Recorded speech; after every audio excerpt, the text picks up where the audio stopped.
Assalamu alaikum everyone. I hope all of you people are doing good. I welcome all of you again to the YouTube channel of KS Wala. And as you know that we have started the chapter of national income over this channel, and today we are going to learn about the various measurements or methods by which we calculate the national income of any economy. And among those methods, the first method is product method और value added method. अब समझ लो बेटा कि जब भी हम अपने value addition के हिसाब से, यानी प्रोडक्ट मेथड वो मेथड होता है या वैल्यू एडिशन मेथड वो मेथड होता है जिस मेथड में हम अपने जीडीपी को कैलकुलेट करते हैं on the basis of value addition of goods and services produced in the economy. So that's why we say that this method actually adds the market value of all final goods and services produced in a country during a period. एक country में कितने goods and services during an accounting year या during a period बन रहे हैं, उनका market value कितना है, वो हम यूज करते हैं अपने प्रोडक्ट मेथड में. अब इसमें क्या क्या स्टेप्स यूज किए जाते हैं, यानी किस किस का पैसा इसमें डाला जाता है, किस किस के गुड्स एंड सर्विसेज इसमें हम इंक्लूड करते हैं. So the goods and services produced by the agricultural sector, the goods and services produced by the industrial sector, the goods and services produced by the service sector. तो तीनों sectors, हमारी economy में कितने sectors हैं बेटा? 3 sectors होते हैं. ठीक है, that is agricultural sector, industrial sector and service sector. इन तीनों सेक्टर से कंबाइंड, ये आपको याद रखना है, कंबाइंड कितने गुड्स एंड सर्विसेज बना रहा है कोई भी economy during an accounting year, उस सारी प्रोडक्शन का मार्केट वैल्यू कितना है, वो हम यूज करते हैं अपने प्रोडक्ट मेथड में. बट उसमें सब्ट्रैक्ट क्या किया जाता है? Intermediate consumption. इंटरमीडिएट कंजम्पशन क्यों सेपरेट किया जाता है या सब्ट्रैक्ट किया जाता है? To avoid double counting. अब देखो क्या होता है बेटा, एक गुड बन रहा है, दैट इज चेयर, ऐसा समझ लो, एक चेयर बन रही है. ठीक है, इस चेयर का जो मार्केट वैल्यू है फॉर एग्जांपल वो 500 है, बट इस चेयर में क्या यूज हुआ है? वुड. इस चेयर को बनाने में क्या यूज हुआ है? वुड यूज हुआ है. इसको जो है इसका जो सजाने के लिए इस पे हमने कुछ और जो है ऐड किया हुआ है. सो जो वुड पे पैसा खर्चा हुआ है, जो इसको सजाने में, रंग करने में या कलर करने में जो भी है पैसा लगा हुआ है, उसे हम कहते हैं इंटरमीडिएट कंजम्पशन. वो इंटरमीडिएट कंजम्पशन एक्चुअली एडजस्टेड होता है हमारे मार्केट वैल्यू में.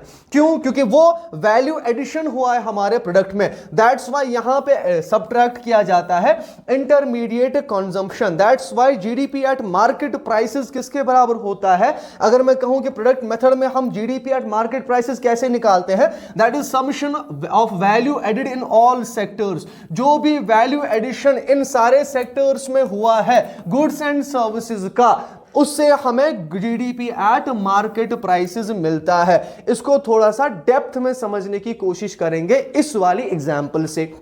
समझ लो ऐसे बेटा कि पहले हमारा एग्रीकल्चरल सेक्टर है. एग्रीकल्चरल सेक्टर से क्या निकलता है? फ्लोर. हम फ्लोर की एग्जांपल लेंगे, आटा जो है ना आपका, उसके एग्जांपल ले लो आप. ठीक है, एक फार्मर ने जो है उसने क्या किया, उसने फ्लोर जो है प्रोड्यूस किया है और उसका जो आउटपुट का वैल्यू है दैट इज 600.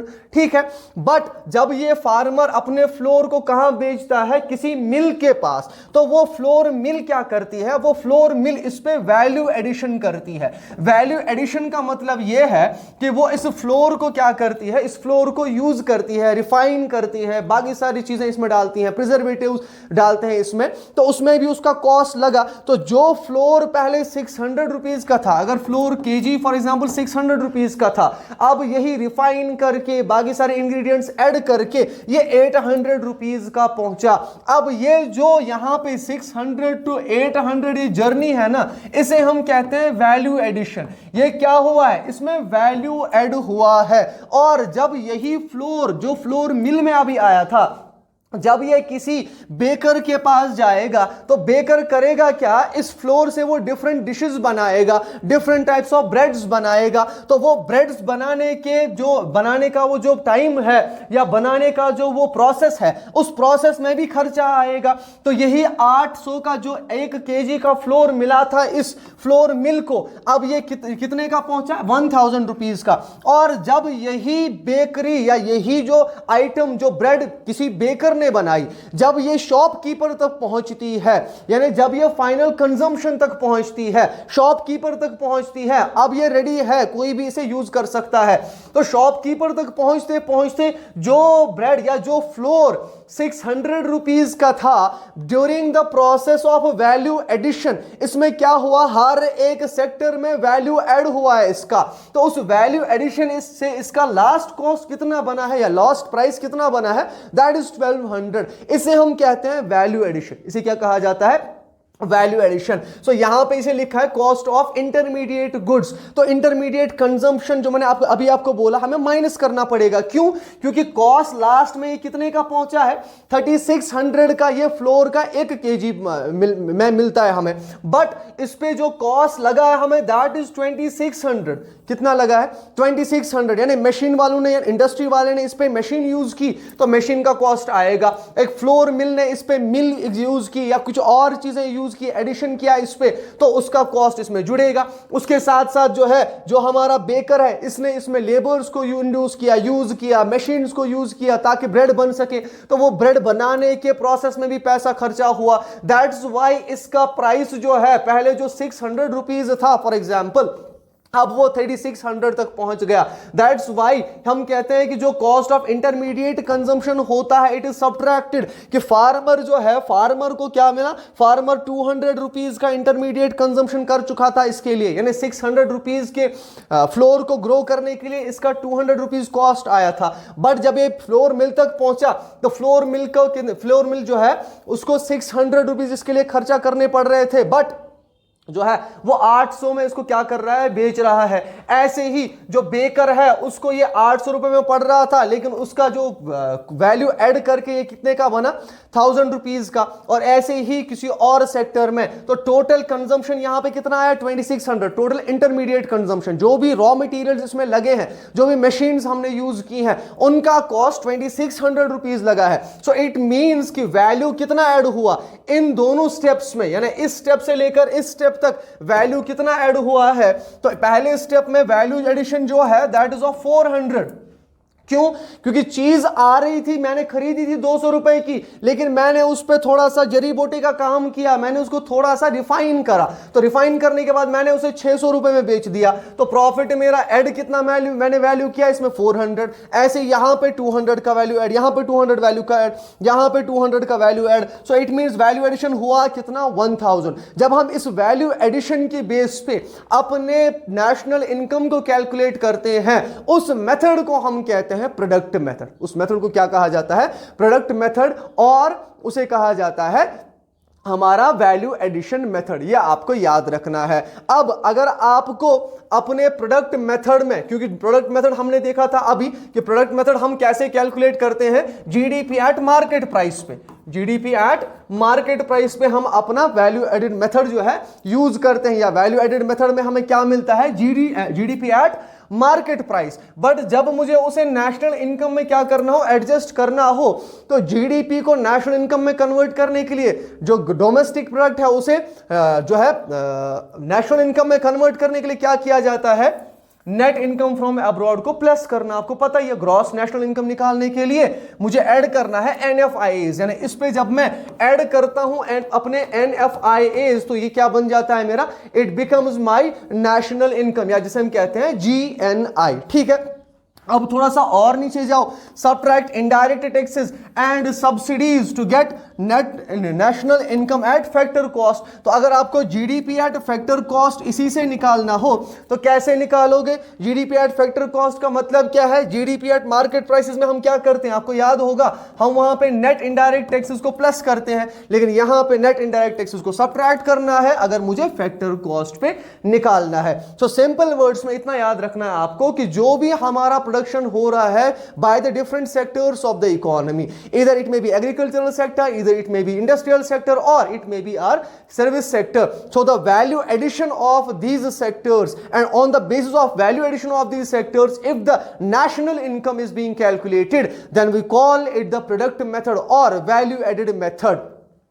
सो दूसरा मेथड या लिमिटेशंस पहले देखते हैं इसके एडवांटेज देख लो। जो भी हम प्रोडक्ट मेथड यूज करते हैं इसके एडवांटेज कौन कौन से हैं। Avoids double counting by excluding intermediate goods, तो डबल काउंटिंग होगी नहीं। इट मीन जो मैंने आटा खरीदा था, जब मैंने वही आटा किसी और को दिया, ठीक है, तो वहां पे मैंने वैल्यू ऐड करके भेजा था। इट मींस हमने जब अभी पढ़ा कि 600 का पढ़ रहा था, किसको, फार्मर ने इसको कितने में बेचा, 600 का, बट जो हमारा बेकर है वो कितने में बेचेगा, 800 रुपए में। तो इस 800 में ये 600 ऑलरेडी इंक्लूडेड है। So it actually the advantage of value added method is that it avoids double counting, दो बार काउंटिंग नहीं होती। दूसरी चीज, शो सेक्टोरल कंट्रीब्यूशन। अभी हमने देखा कि हर किसी सेक्टर का कंट्रीब्यूशन ये दिखाता है of national income, agriculture versus industry versus services, यानी आप हर एक सेक्टर का नेशनल इनकम क्या कर सकते हो, मेजर कर सकते हो। Useful for economic planning, economic planning के लिए यूजफुल होता है ये। क्यों? क्योंकि अगर आप एग्रीकल्चरल सेक्टर का पढ़ोगे, एग्रीकल्चर सेक्टर का आपको अलग मिलेगा, इंडस्ट्रियल सेक्टर का अलग, सर्विस सेक्टर का अलग। सो अगर गवर्नमेंट एग्रीकल्चरल सेक्टर को थोड़ा सा क्या करना चाहती है, अपग्रेड करना चाहती है, तो इसको यूज करके, इस मेथड को यूज करके एग्रीकल्चर का जीडीपी निकाल लो, एग्रीकल्चर का कंट्रीब्यूशन निकाल लो, और उस एग्रीकल्चर में फिर हम अपनी नेशनल प्लानिंग यूज कर सकते हैं, डिफरेंट पॉलिसीज को यूज कर सकते हैं। So these are the advantages of this method, but there are different various, or we can say various limitations of this method also.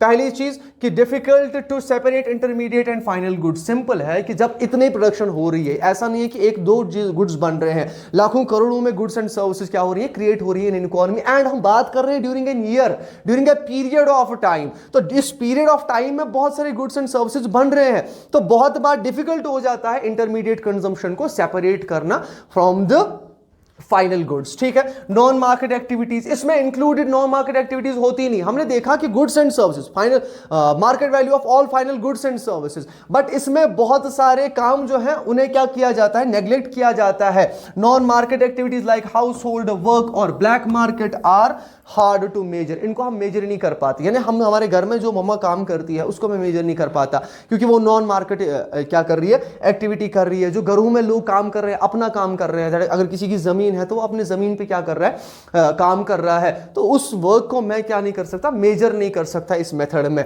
Requires accurate and detailed data, इसमें हर एक चीज आपको detail चाहिए, which may not be always available. हर बार आपके पास हर कोई इंफॉर्मेशन, एक्यूरेट इंफॉर्मेशन अवेलेबल नहीं होगी, ये आपको याद रखना है। So these are the limitations of our value added method.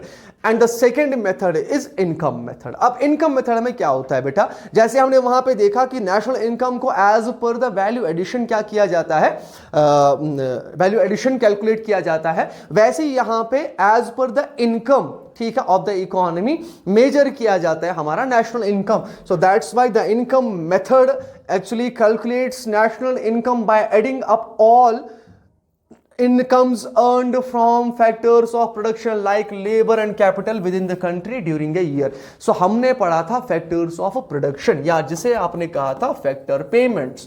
तो factor payments पे बेस पे, फैक्टर पेमेंट्स की बेस पे जब भी हम अपने नेशनल इनकम को क्या करते हैं, कैलकुलेट करते हैं, उसे हम कहते हैं नेशनल इनकम मेथड या income method of measuring national income. That's why the income method calculates national income by adding up all incomes earned by factors of production.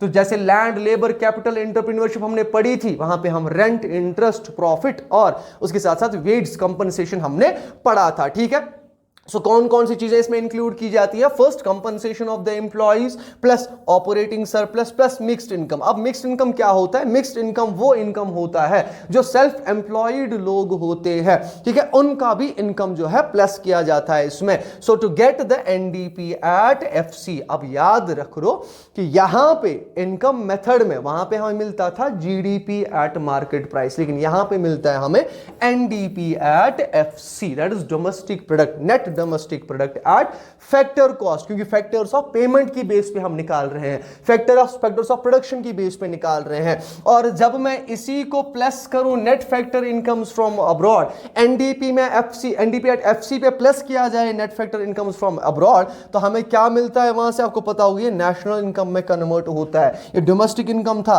National income में कन्वर्ट होता है, that it gives us NNP at FC, that is national income at factor cost. So operating surplus क्या होता है, rent, interest and profits, जो हमारे different factors of production को दिया जाता है। सो इतना याद रखना है आपको, when the national income is measured on the basis of factor payments of economy, factor payments of the persons which are actually producing the goods and services, उसे हम कहते हैं इनकम मेथड। ठीक है, अब इनकम मेथड के भी advantage हैं बहुत सारे। कौन कौन से एडवांटेज हैं? Shows national how national income is distributed among the factors of production. तो इससे हमें पता चलता है कि लैंड, लेबर, कैपिटल, एंटरप्रेन्योरशिप के बीच में कैसे इनकम को डिस्ट्रीब्यूट किया जाता है। Good for analysing national income distribution, जो मैंने आपको अभी बोला।